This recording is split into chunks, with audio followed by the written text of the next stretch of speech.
Welcome to At Home with Galavante, where we bring the world to you through food and through wine, and today we are taking you to Italy. Last summer I was in Italy and I stopped in Naples, where I had some of the best food I've ever had in my life on my way to Sicily, where I stayed at the Belmonte Mayo.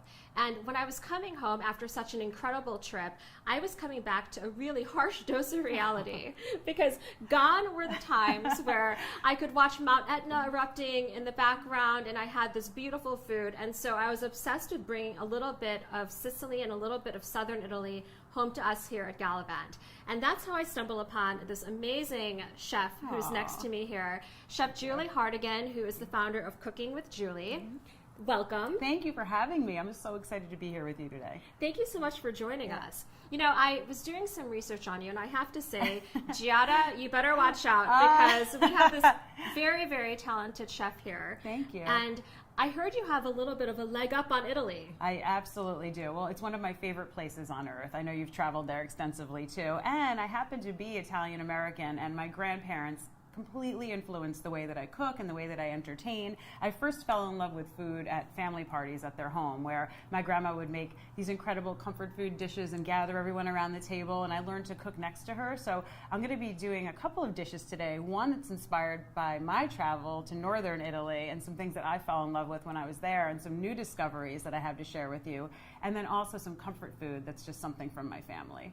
Well, all I can say is Italian mothers, grandmothers, and mothers do not mess around when it comes to food. They know what they're doing, for sure, yeah. You know, before we go into the recipes, I was also reading a little bit about you. You don't have a culinary background by when you originally started your career. Not initially, so this may come as a huge surprise to you, but I was initially an engineer technology consultant for the first decade of my career, and the thing was, I always loved food and cooking so much, even as a little girl, learning next to my grandma. But I did the career that I felt like I was supposed to have, and the whole time I secretly longed to do a career that I would love and like something that would really follow my passion. So I traveled as much as I could and dined out as much as I could and really exposed myself to lots of flavors. And then when I had my two daughters, I went to culinary school full time and I launched my brand consulting business. I do lots of like recipe development and how-to videos for places like Weight Watchers, Bed Bath & Beyond, Real Simple, and I share tons of really great little cooking tips and recipes with my fans and home cooks on Cooking with Julie. Well, I can't wait to learn a little bit more and also see what we're going to prepare today. Yes, it's going to be delicious. What we're going to be making is an adorable, adorable little appetizer that pairs really well with this wine that I brought you too. I have a very fun surprise for you today. Have you heard of it? Oh, I like surprises. I know, me too. And you know what? I recently learned about this and I was so excited about it. I wanted to bring some to share with you.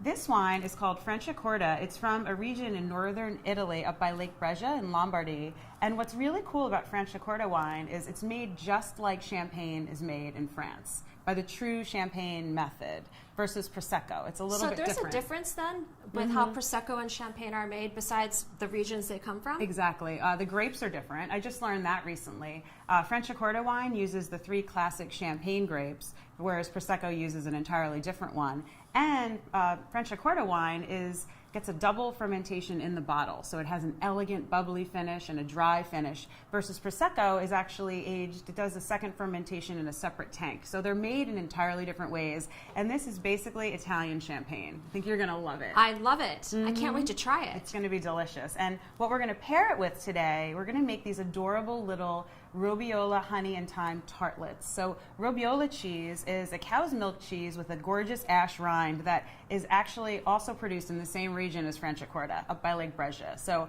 there's that whole concept of what grows together goes together. And these tartlets are so simple for you to make when you're having friends over. They take no time at all. Well, I'm having a big party at my house tomorrow, so I think these are going to make the menu. So how do I do this? This is so simple. It's 4 ingredients, first of all, to keep it very simple. The first one is one of my favorite cooking tricks. Do you use these little phyllo shells? I've seen those. Okay. These guys you can get in any freezer case at pretty much any supermarket. I always keep them on hand because they're all ready to go. They look adorable, and all you need to do is bake them for a minute or two to give them a little crisp finish. What we're going to do here is just fill them with a tiny bit of this gorgeous Robiola cheese. Then we're going to top it with a drizzle of honey. When I traveled to northern Italy, I absolutely fell in love with the way the Italians drizzle honey over their cheese. I love to pick up honey when I travel. Is that one of your things too? I love bringing home like really fun food products. Any type of ingredients. Mm-hmm, definitely. And back when you used to be able to take liquids home, I used to have so much wine in my suitcase. Oh gosh. And on my carry-on, it's like I could have opened up my own wine store. But I tried to smuggle in an entire leg of Serrano ham from Spain. I'm so food obsessed, it's terrifying the things I try to bring back. So once we've put a little drizzle of honey on top, we're just going to garnish it with some really, really pretty little thyme leaves. It just adds that beautiful little herbal note. So now that our tartlets are all ready, you're ready for some bubbly to pair with them? I am officially always ready for bubbly. So as am I. I'm with you. Would you like to do the honors? I would I've love heard you're to. an expert. I like to think I'm an expert at opening champagne and opening this beautiful Franciacorta, but we will see.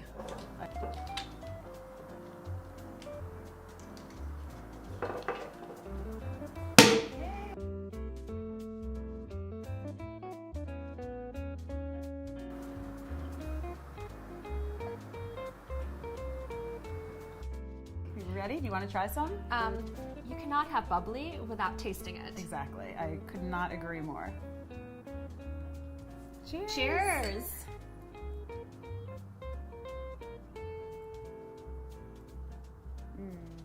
Wow. Elegant little bubbles, tiny, beautiful bubbles, right? Toasty finish, very light and bright and elegant. It pairs so well with seriously just about any little small bite that you want it.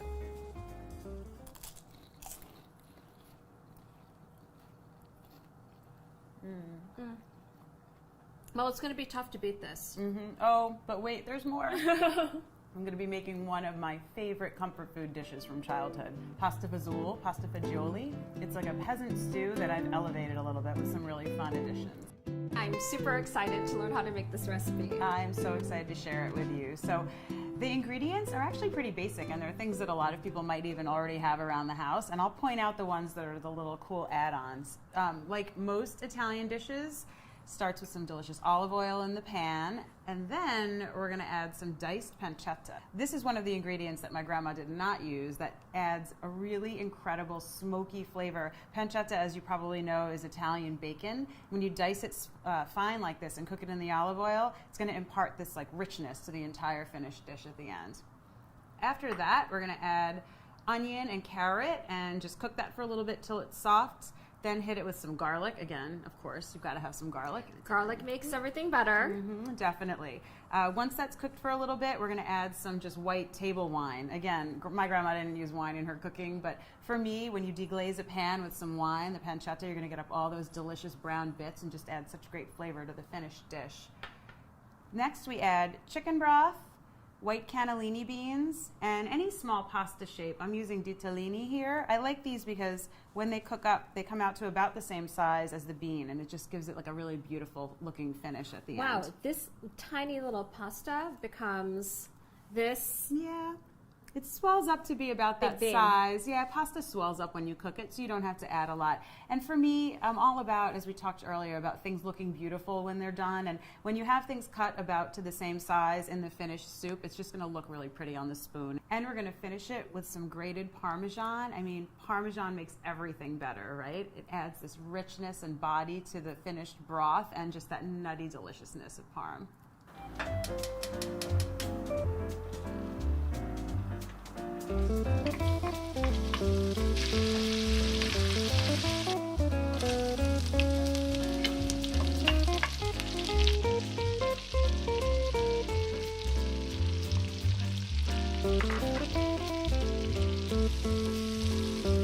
I brought one of my favorite tools with me here today. It's a microplane rasp grater, a long thin grater like this.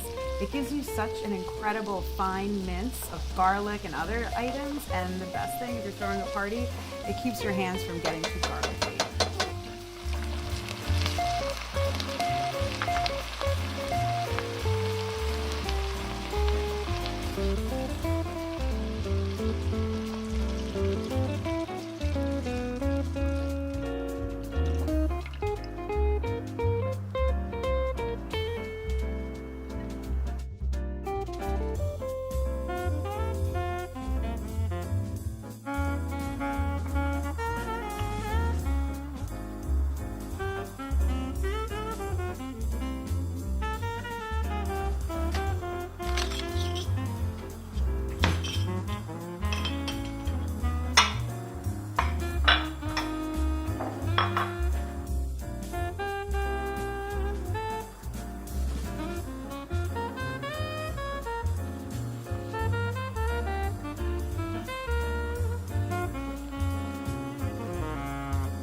it's definitely going to taste like a combination of a trip to southern Italy to Napoli and my grandma's kitchen growing up.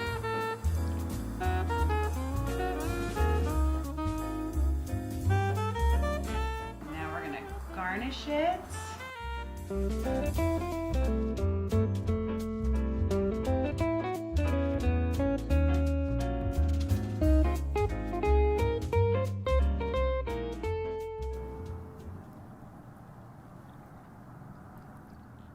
Oh my gosh, this is delicious. I'm so glad you like it. It's like Italy in a bowl. Like a trip to Italy and a hug from grandma, right? That's what I was going for with this one.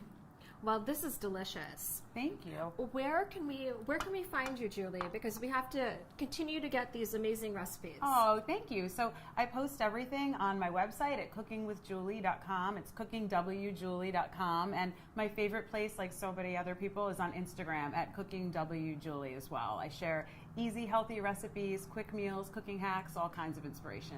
Well, count us as your official brand new follower on Instagram. Thank you. And thank you for having me. It was so fun to get to cook with you here today. Thank you so much. Well, this summer we're headed to Italy at Galavante, and we're looking forward to taking you with us around the world. Eat with us, drink with us, travel with us.